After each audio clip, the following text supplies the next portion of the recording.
सबसे पहले मैं आपको एक चीज क्लियर करता हूँ, अभी विजय थलापति ऑफिशियली रिटायर्ड नहीं हुए हैं, लेकिन फैंस के बीच में एक बात बार बार सर्कुलेट हो रही है, लास्ट मूवी। हाँ, वही बात जो एक छोटा सा न्यूज हेडलाइन बन जाती है और फिर सोशल मीडिया पे हर जगह रिपीट होती है। और इसीलिए ये क्वेश्चन सबके मन में नेचुरली आता है कि ये सब स्टार्ट कहाँ से हुआ। इंडस्ट्री रिपोर्ट, मीडिया डिस्कशन और कुछ इंटरव्यू को देखने के बाद ये पता चलता है कि विजय अपनी अपकमिंग फिल्म के बाद शायद एक्टिंग से ब्रेक या फिर एग्जिट ले रहे हैं। अब एक चीज और समझो, विजय ने ऑफिशियली कभी नहीं बोला कि मैं वापस नहीं आने वाला, यानी कि 100% कंफर्मेशन अभी किसी के पास नहीं है। लेकिन उनके रिसेंट मूव, उनकी पब्लिक प्रेजेंस और उनका करियर डिसीजन पैटर्न सब एक ही क्लियर सिग्नल देते हैं कि डायरेक्शन थोड़ा शिफ्ट हो रहा है, और ये डायरेक्शन है पॉलिटिक्स। हाँ, वही पॉलिटिक्स जो पिछले 10 सालों से तमिल सिनेमा और स्टार के बीच में एक स्ट्रॉन्ग कनेक्शन रखती है। सो अभी के लिए सिचुएशन ये है, विजय एक्टिंग से दूर जा रहे हैं या सिर्फ ब्रेक ले रहे हैं। इस वीडियो में हम स्टेप बाय स्टेप ये एक्सप्लोर करेंगे कि ये विजय थलापति की लास्ट मूवी है या फिर ये सिर्फ एक ब्रेक है इनका। ये मुझे कमेंट में बताओ, तो हम बाद में डिस्कस करेंगे, लेकिन पहले फैक्ट्स पे फोकस करते हैं। Reason 1, political entry.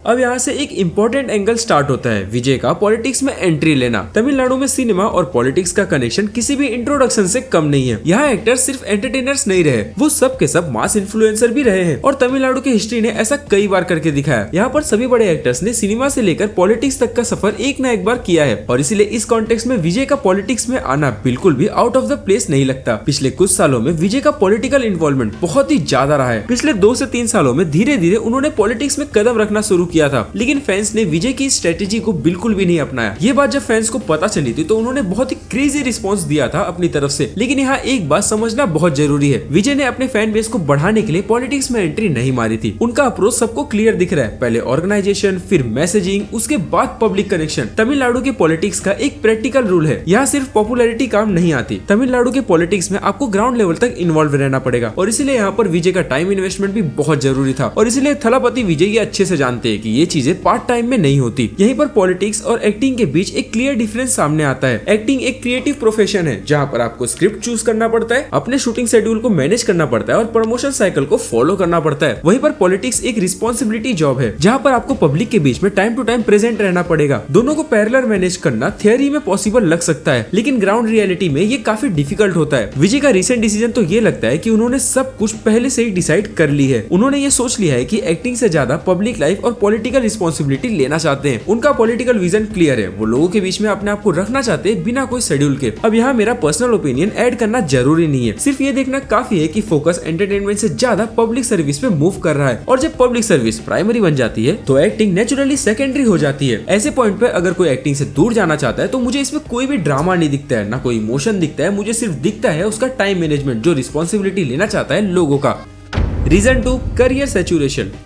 विजय का करियर किसी भी एंगल से इनकम्प्लीट नहीं है। Decades of success, record breaking opening, massive fan following जो शायद ही किसी का है। आज के टाइम पे विजय जो भी मूवी करते हैं उसका रिजल्ट पहले ही दिन पे ही डिसाइड हो जाता है। लेकिन यहीं पर एक प्रॉब्लम आती है, ऑडियंस उनसे हमेशा एक ही लेवल का हीरो चाहती है, एक ही स्टाइल, एक ही पंच और एक ही चार्म। और जब आप इतने सालों से टॉप पर हो तो कुछ नया करना, एक्सपेरिमेंट करना और इमेज को चेंज करना बहुत मुश्किल होता है। सोचो जरा, विजय ने हर एरा में अपने फैंस के लिए नई चीजें ट्राई की, जैसे एक्शन, रोमांस, डांस और सोशल मैसेज। ये सब विजय ने अपने मूवी में करके दिखाया, लेकिन अब फैंस कुछ और भी चाहते हैं। वैसे तो फैंस के माइंड में विजय एज अ हीरो है, और इंडस्ट्री में एक और रियलिटी है, अगर आप सेम चीज लॉन्ग टाइम तक करते हो तो आपकी इमेज धीरे धीरे नीचे गिरने लगती है। नो डाउट विजय अभी पीक पे है, लेकिन कभी कभी यही पीक उनका स्लो फीड बन जाएगा। कई लेजेंडरी एक्टर्स ने भी ये गलती की है, पीक पे रहने के बाद भी वो सभी एक्टर्स बार बार वही सेम इमेज को रिपीट कर रहे थे, और फिर इन सब एक्टर्स को डिक्लाइन या फैंस का डिस्कनेक्ट देखने मिला। और आपको पता है, पीक के बाद कमबैक इजी नहीं होता। ये बात आप अच्छे से पूछ सकते हो सलमान खान और ऋतिक रोशन से, जिन्होंने अपने टाइम पर कई सारे बड़े बड़े मूवीज किए। विजय शायद ये फेस अवॉइड करना चाहते हैं, अपनी लेगेसी को पीक पे ही होल्ड करना चाहते हैं, और इसीलिए शायद वो अभी एक्सपेरिमेंट करना नहीं चाहते, अपने इमेज को वो नीचे नहीं गिराना चाहते और रिस्क तो बिल्कुल नहीं लेना चाहते हैं, और इसीलिए रिस्पेक्ट के साथ पीक पे ही वो अपने एक्टिंग को छोड़ना चाहते हैं। और इसीलिए यही एक ऐसा रीजन है जहाँ पर फैंस उनके अपकमिंग मूवीज को लास्ट मूवी समझ रही है। सिंपल सा फैक्ट है, जब सुपरस्टार इतने सालों से टॉप पर हो तो लोग नेचुरली ये सब सोचने लगते हैं कि क्या ये लेवल आगे तक मेंटेन हो पाएगा। और अगर हम अभी विजय का करियर देखेंगे तो ये सोच पूरा का पूरा मैच हो रहा है, जहाँ पर पीक पे ही एग्जिट का आइडिया लॉजिकली सही लग रहा है।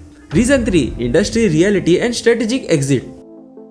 फिल्मी दुनिया अंदर से बहुत ही ज्यादा ग्लैमर लगती है, पर अंदर से ये काफी हाई प्रेशर और अनप्रिडिक्टेबल जगह है। सोचो जरा, आज आप बॉक्स ऑफिस के किंग हो और हर रिलीज रिकॉर्ड को आप तोड़ रहे हो। आपको लेकर फैंस का क्रेज बहुत ज्यादा है, लेकिन कल अगर ऑडियंस का रिस्पॉन्स थोड़ा एवरेज हो जाए तो हेडलाइन और सोशल मीडिया तुरंत क्वेश्चन करना शुरू कर देते हैं। और गाइस, रियलिटी ये है, विजय जैसे सुपरस्टार के लिए हर नई मूवी सिर्फ एंटरटेनमेंट नहीं होती, ये उनकी लेगेसी बन जाती है। फैंस का प्रेशर कंटिन्यू होता है, हर मूवी से एक्सपेक्टेशन ये होता है कि लास्ट मूवी से तो अच्छी होनी चाहिए। कोई भी फैंस जिसको मूवी के बारे में टोटल इन्फॉर्मेशन पता होता है, वो आंख बंद करके मूवी कभी नहीं देखने जाता। वो हमेशा promotion style, box office opening और पब्लिक रिएक्शन देख के ही मूवी देखने जाता है, जैसे आज आप कर रहे हो। और इसी चीज को मेंटेन करना इजी नहीं होता। कोई भी एक्टर के लिए ये प्रेशर हैंडल करना आसान नहीं होता। टॉप पर रहकर कंटिन्यू फ्रेश कंटेंट देना और हर क्रिएटिव चैलेंज को अपने पास रखना, ये इजी नहीं होता। इसलिए कई सारे स्मार्ट एक्टर्स और लेजेंड्स एक सिंपल प्रिंसिपल फॉर्मूला को फॉलो करते हैं, एग्जिट बिफोर डिक्लाइन। पीक पे ही रहकर अपने इमेज को फ्रीज कर लो, ताकि लोग आपको एक सुपरस्टार के रूप में याद रखे, ना कि एक स्ट्रगल करते हुए हीरो के रूप में। उनका डिसीजन ये सजेस्ट करता है कि वो अपने लेगेसी को नेगेटिव रोल में जाने से पहले ही अपने आप को प्रिजर्व करके रखना चाहते हैं। एक सिंपल सा लॉजिक समझो, कोई भी एक्टर अगर अपने डाउनफॉल पे एग्जिट करेगा तो हमें हमेशा उसकी नेगेटिव चीजें ही याद रहेगी। इससे किसी भी हीरो का फैन ऑरा बहुत ही नेगेटिव रोल में चले आता है, जहाँ पर अगर वो एक्टिंग से हटकर कुछ नया करने को सोचेंगे तो वहाँ पर भी लोग उनको वो नेगेटिव रोल में ही याद रखेंगे। और इसलिए विजय थलापति अपने इस फैन बेस को और अपनी लेगेसी को सेव करके रखना चाहते हैं। इसलिए ऐसा लगता है कि ये एग्जिट उनके लिए एक स्मार्ट मूव है। ये हमने पहली बार नहीं देखी, ऐसे कई सारे एक्टर्स ने ये पहले भी करके दिखाया, जहाँ पर वो सभी एक्टर्स अपने पीक पे रेस्ट पे चले गए, लेकिन बाद में जब उन्होंने अपना कमबैक किया तो वो एक बहुत बड़े रोल में हमें देखने मिले। तो विजय का ये एग्जिट एक इमोशनल एग्जिट नहीं है, ये एक स्ट्रेटेजिक मूव है जो विजय ने अपने फ्यूचर प्लान के लिए रखा है।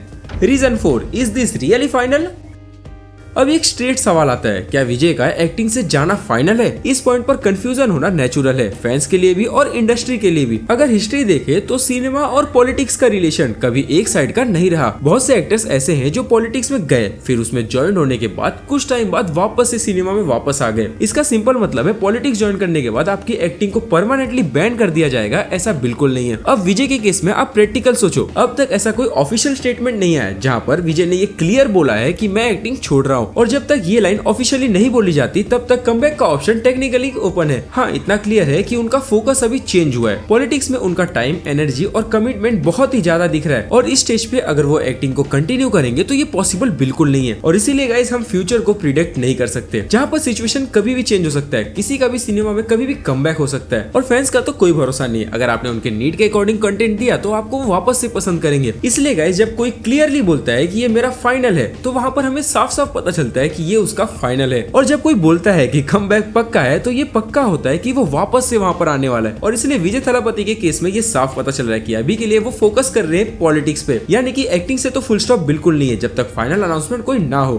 तो अब बारी है आपकी। अगर आप विजय के फैन हो तो ये फेज आपके लिए थोड़ा कंफ्यूजिंग हो सकता है। एक तरफ प्राइड और वहीं पर दूसरी तरफ एक साइलेंट सा लॉस। प्राइड है इस बात का कि एक स्टेबल सुपरस्टार अपने कंफर्ट जोन से बाहर निकल के कुछ डिफरेंट ट्राई करने को सोच रहा है, और लॉस तो इस बात का है कि अब हम शायद से इन्हें वापस से स्क्रीन पे नहीं देख पाएंगे। इसलिए मैं आपसे एक ऑनेस्ट सवाल पूछना चाहता हूँ, थलापति विजय पॉलिटिक्स के बाद कभी एक्टिंग में वापस आ पाएंगे? चाहे वो एक फुल मूवी हो या फिर एक कैमियो हो, वो वापस से सिनेमा में आ सकते हैं या नहीं, मुझे प्लीज कमेंट करके जरूर बताना। या फिर अगर आपको ऐसा लगता है कि ये उनका फाइनल गुड बाय है, जहाँ पर वो पब्लिक सेवा करने के लिए वो हमेशा के लिए वहाँ पर रह जाएंगे, ये भी मुझे कमेंट करके जरूर बताना, क्योंकि मैं वीडियो के सभी कमेंट्स हमेशा पढ़ता हूँ और आपके कमेंट के हिसाब से मैं कभी कभी अपने आगे की वीडियोस को भी डिजाइन करता हूँ। अगर वीडियो आपको बैलेंस लगा हो, बिना कोई रूमर्स, बिना कोई अननेसेसरी हाइप, तो प्लीज वीडियो को लाइक कर देना। ऐसे कंटेंट्स और देखने के लिए चैनल को प्लीज सब्सक्राइब कर लेना, क्योंकि मेरा गोल यहाँ पर कोई अननेसेसरी हाइप नहीं देना है, आपको ऑनेस्ट रिव्यू बताना है सिनेमा के बारे में।